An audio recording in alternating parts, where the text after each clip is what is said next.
ജെയ്ഷെ മുഹമ്മദ് തലവൻ മസൂദ് അസ്ഹറിന്റെ സഹോദരൻ അബ്ദുൾ റഫ് അഷ്കർ ഉൾപ്പെടെ ഭീകര സംഘടനകളുമായി ബന്ധമുള്ള 44 പേരെ പാകിസ്ഥാൻ കരുതൽ തടങ്കലിലാക്കി. പത്താൻകോട്ട് ഭീകരാക്രമണത്തിൽ ആരോപണ വിധേയനാണ് റൌഫ് അസ്കർ. പാകിസ്ഥാൻ സർക്കാരിന്റെ ഉത്തരവ് പ്രകാരമാണ് ഇത്തരത്തിലൊരു നടപടി. പാകിസ്ഥാനിൽ ഇന്നലെ ചേർന്ന ഉന്നതതല യോഗത്തിലാണ് ഭീകരബന്ധമുള്ളവരെ കരുതൽ തടങ്കലിലെടുക്കാൻ തീരുമാനിച്ചത്.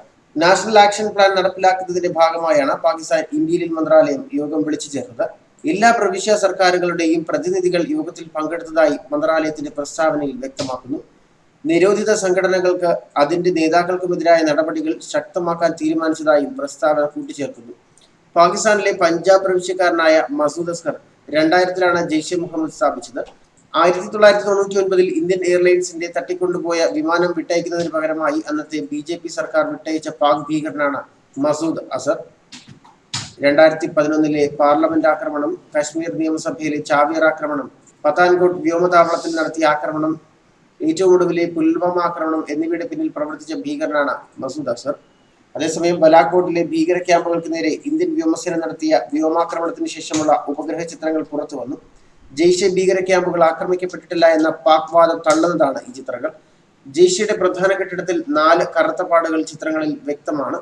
എന്നാൽ ഈ കെട്ടിടങ്ങൾക്ക് കാര്യമായ നാശനഷ്ടം ഉണ്ടായതായി സൂചനയില്ല. നിയന്ത്രണ രേഖയിൽ നിന്ന് 65 കിലോമീറ്റർ അകലെ 50 ഹെക്ടറോളം പ്രദേശത്താണ് ജെയ്ഷെ ക്യാമ്പ്.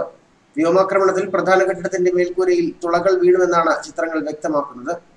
പ്രദേശത്തെ ടെന്റുകൾ അപ്രത്യക്ഷിതമായിട്ടുണ്ട്. രക്ഷപ്പെടാൻ ശ്രമിച്ച ഭീകരർക്ക് നേരെ വ്യോമസേന നടത്തിയ ആക്രമണത്തിന്റെ പാടുകളാവാം ഇവയെന്ന് കരുതുന്നു. മരങ്ങൾക്ക് താഴെ മണ്ണ് കുഴിച്ചതിന്റെയും കത്തിയേച്ചതിന്റെയും പാടുകൾ ദൃശ്യമാണ്.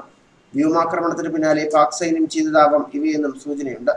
മസൂദ് അസ്ഹറിനെ ഐക്യരാഷ്ട്രസഭയിൽ ആഗോള ഭീകരനായി പ്രഖ്യാപിക്കുന്നതിൽ അംഗരാജ്യങ്ങൾക്ക് ഈ മാസം 13 വരെ തടസ്സം അറിയിക്കാം.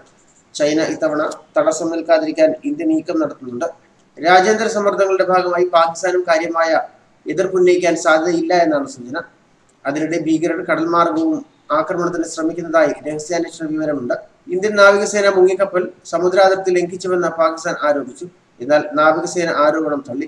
രാജസ്ഥാനിലെ അജ്മീർ ദർഗയിൽ മതചടങ്ങിൽ പങ്കെടുക്കാനായി പാകിസ്ഥാനിൽ നിന്നുള്ള 500 തീർത്ഥാടകർ വിസയ്ക്ക് അപേക്ഷിച്ചിരുന്നുവെങ്കിലും ഇന്ത്യ നിഷേധിച്ചുവെന്നും പാകിസ്ഥാൻ ആരോപിക്കുന്നു. ന്യൂസ് ഡെസ്ക് മലയാളി വാർത്ത.